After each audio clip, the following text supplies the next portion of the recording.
sifatiga rozi bo'lasizlar, bu tayyorlanilmagan kontent hisoblanadi. Nima uchun arzon va qimmat stomatologiyalar bor? Masalan, bizlar oddiygina keysni aytaman.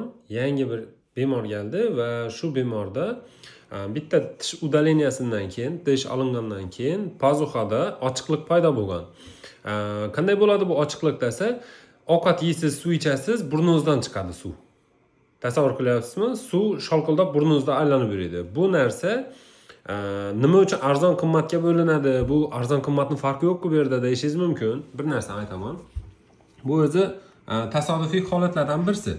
Qanday qilib tasodifiy bo'ladi? Masalan, mana shu tishni udaleniya qilingan vaqtimda bemorda nima deydi, vrachda rentgen apparati bo'lmagan bo'lishi mumkin.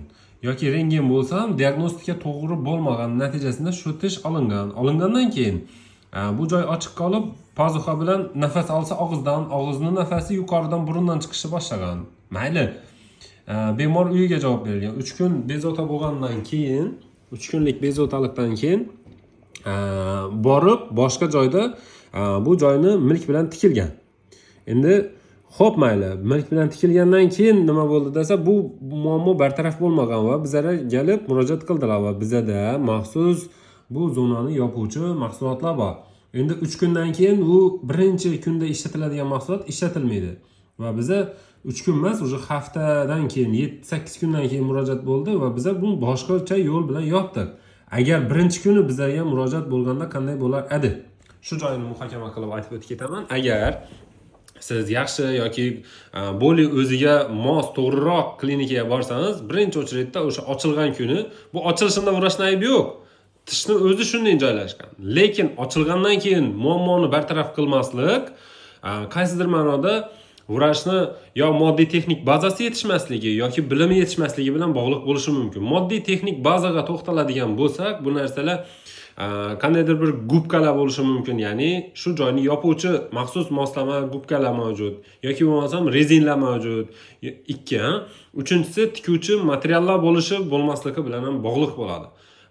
Bunday muammolarni men vrachni yomonlamoqchi emasman.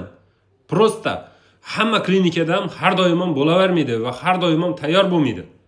Siz agar bemor sifatida qayergadir borib davolanib yoki tishingizni oldirmoqchi bo'lsangiz, agar shunday moddiy texnik bazasi keng katta joyga borsangiz, bu muammongiz albatta bez problem hal bo'ladi.